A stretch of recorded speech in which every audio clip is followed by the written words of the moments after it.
Voilà, je vais te parler de cet oracle. Donc c'est l'oracle de Stéphanie Lafranc et Vico.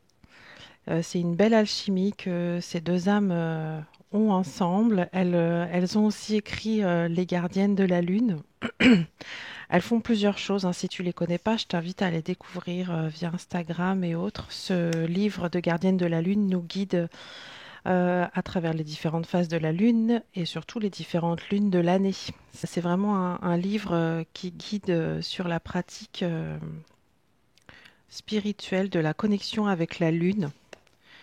Et donc, quand elles ont créé cet oral que je trouve magnifique, c'était comme si on m'offrait un outil magique avec lequel je peux encore plus me connecter aux énergies de la Lune. Donc, on a un superbe coffret.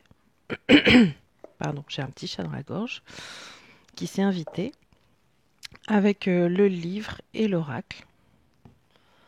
Donc, il a la tranche dorée, mais dorée mat, avec une illustration, et ça c'est le premier oracle que je trouve comme ça, une illustration en relief.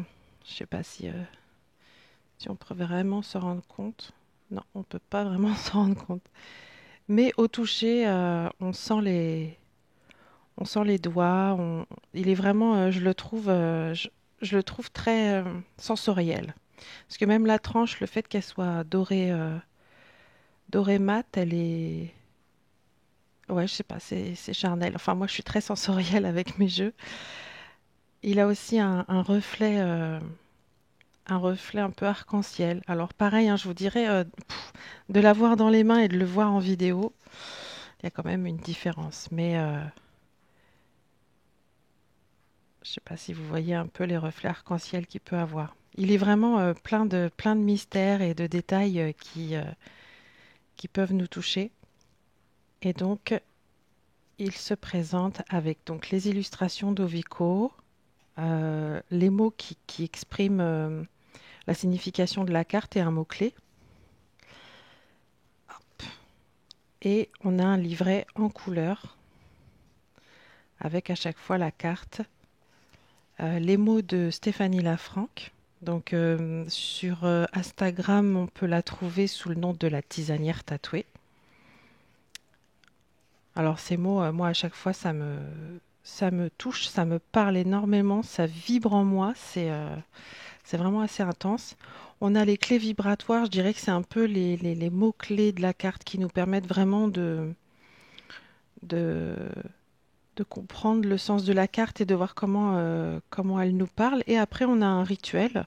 Alors le rituel, c'est un rituel d'ancrage ou de purification lié à chaque carte. Donc ce qui est intéressant, selon la pratique que l'on veut avoir ou du moment avec l'oracle, on peut tirer une carte juste pour avoir un message, pour être guidé. Et on peut tirer une carte simplement aussi pour faire le rituel ou les deux. Donc au début du livre, vous avez... Alors, je dis tu, vous... Hop!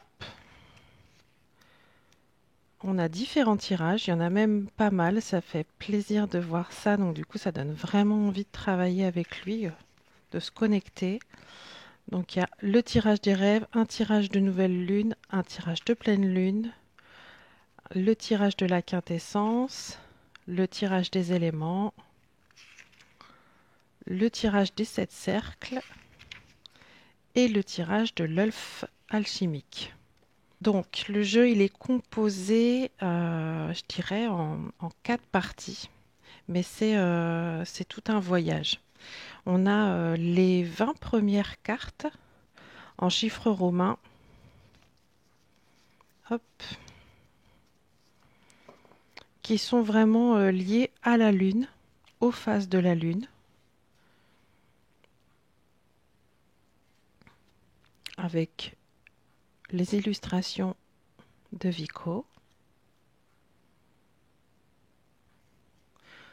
Donc après, il peut y avoir, selon ta connaissance, tes pratiques ou même tes envies, un lien avec le tarot, parce qu'on est sur 20 cartes comme dans les lames, les arcanes majeures, presque comme dans les arcanes majeures. parce qu'il y a une 21e carte sans numéro. Je t'en parlerai après. Donc là, on a les différentes phases de la lune. Et après, on a les différentes lunes ou les différentes postures de la lune balsamique, la nouvelle lune donc, la lune cendrée. Et chaque lune a un message, nous appelle à quelque chose en nous et pour nous connecter aussi à toutes ces énergies lunaires et cosmiques qui est vraiment décrit avec les mots de la tisanière dans le livre et c'est vraiment... Enfin moi à chaque fois que je le lis c'est assez intense. J'ai pas les mots, d'ailleurs je n'ai pas la pratique de ces mots. J'ai pas les mots pour le décrire, mais si vous connaissez déjà l'auteur, vous savez de quoi je parle. Le nœud lunaire, le nœud du sud et différents types de lunes. Rien que les illustrations déjà peuvent, euh, peuvent créer des émotions en nous. Et juste les mots-clés aussi, ça peut nous parler.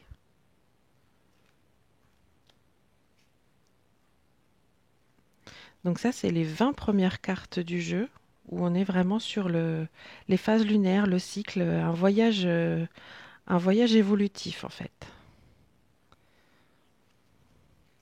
Après, donc il y a la 21e carte qui n'a pas de numéro, qui est la carte du grand œuvre, l'opus magnum.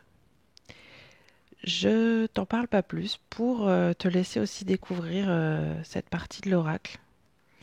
Parce que j'ai apprécié ne pas être, entre guillemets, spoil sur cet oracle. Donc là, je te le présente vraiment, mais pas dans les détails, pour que tu puisses le découvrir aussi par toi-même.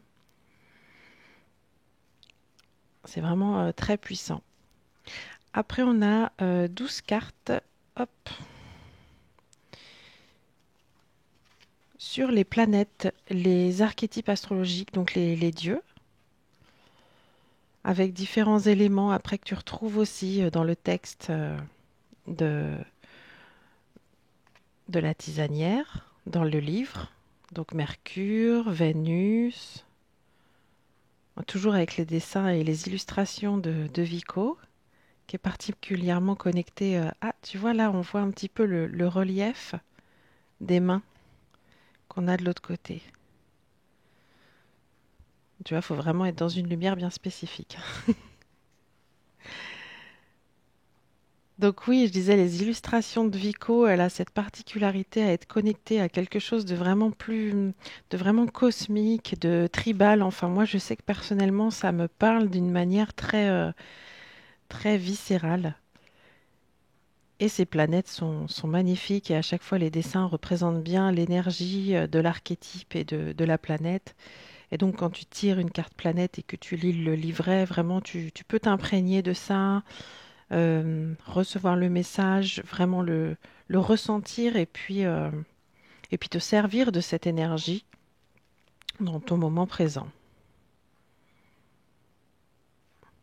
Alors personnellement, c'est pas un oracle que je vais tirer tous les jours parce que je pense que ces énergies ont besoin aussi d'être assimilées, digérées et, moi personnellement, pour le moment, je le pratique en tirant une carte au maximum une fois par semaine. Et en fonction évidemment j'aime bien en fonction des phases de la lune, d'une pleine lune, d'une nouvelle lune, ou même en fonction de savoir si la lune elle est dans mon signe astrologique ou dans mon signe lunaire. J'aime bien à ce moment-là prendre le temps de me connecter à ces énergies. Ah, c'est sûr, il faut aimer, il faut te sentir connecté à la lune, mais je pense qu'on l'est tous déjà plus ou moins. On a beaucoup d'eau en nous, donc on est automatiquement influencé, je pense, par la lune, un peu comme cette planète. Et puis, et après, en tant que femme, nos cycles sont jumeaux avec celles de la lune, donc il y a quand même une connexion, même physique, malgré nous. Ensuite, on a 12 cartes encore d'animaux élémentaux, enfin des animaux élémentaires, des symboliques des animaux. Toujours avec les dessins d'Ovico, les illustrations sur les animaux, je les trouve très énergétiques. Donc, on a le lièvre, le cheval. Pour le coup, c'est pas la même énergie que les planètes et j'aime bien voilà avoir ces différentes énergies dans le jeu entre les animaux, les planètes, les phases de la Lune. On sent à chaque fois une énergie différente à laquelle on peut se connecter grâce au mot de la tisanière dans le livret. Le loup, la grenouille, que j'ai tiré plusieurs fois les jours et les semaines qui ont suivi la réception et l'adoption de cet oracle, qui parle de mue et qui m'a beaucoup parlé en cette période de fin d'hiver. Le cygne, le poisson, le corbeau, l'aigle, la chouette, le lion et animé du feu, le serpent, la salamandre, le phénix, le dragon et l'ouroboros. Donc là, on a les 12 cartes sur les énergies, les esprits animaux, on va dire un peu plus, les symboliques animales. Carte de transformation, où là, on est plus en lien, on va dire, avec la notion des couleurs dans un premier temps. Tu vois, là, c'est l'œuvre du noir, l'œuvre du blanc, à chaque fois qui correspond à une énergie spécifique, à un moment, un peu comme un rite, comme un passage. L'œuvre du jaune, chaque fois qu'ils sont reliés aussi à un élément.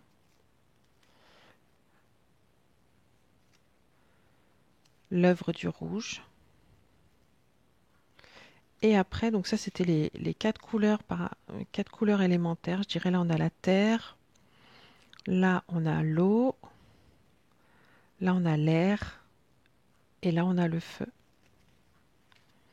Ou là où on a une carte sur les guides, une carte sur les rêves. Ils sont très importants les rêves. Grande signification si on peut s'en rappeler et les étudier. Une carte sur les ancêtres et le culte. La lecture divine et les rituels magiques. Donc je rentre pas dans le détail parce qu'il faudrait que j'ai appris vraiment chaque carte, mais je me laisse le plaisir de les découvrir aussi une à une au fur et à mesure de mes tirages. Là, c'était vraiment pour te présenter d'un point de vue visuel cet oracle, je dirais cet outil magique parce qu'il a vraiment pour moi une connexion magique avec toutes les énergies qui peuvent nous entourer, les énergies cosmiques, et puis surtout la connexion avec le tout, mais aussi la connexion avec soi. Je t'ai fait faire un tour de cet oracle, plein d'énergie, de toutes les énergies qui, je pense, pourra te guider si les phases de la lune, si toutes les énergies lunaires, ça te parle, ça t'appelle. Ça pourra être un bel outil pour toi. Hop. J'espère que ce petit review t'aura plu. Je vais te souhaiter une bonne journée, une belle connexion à la Lune, quelle que soit sa phase. Elle a quelque chose à nous apporter, on a quelque chose où on peut se connecter à elle et se connecter à soi, car on a autant de phases qu'elle et c'est important aussi de prendre en compte nos propres phases. J'aime bien travailler avec la Lune, mais j'aime bien aussi travailler avec la Lune qu'il y a en moi et, euh, et faire le point selon mes propres phases et mes propres besoins. Et cet oracle est autant connecté à la Lune qu'à toi. Donc, si les illustrations t'appellent, les mots de la tisanière, les illustrations de Vico et les mots de la tisanière te parlent, bon, n'hésite pas à faire cette belle adoption. Voilà.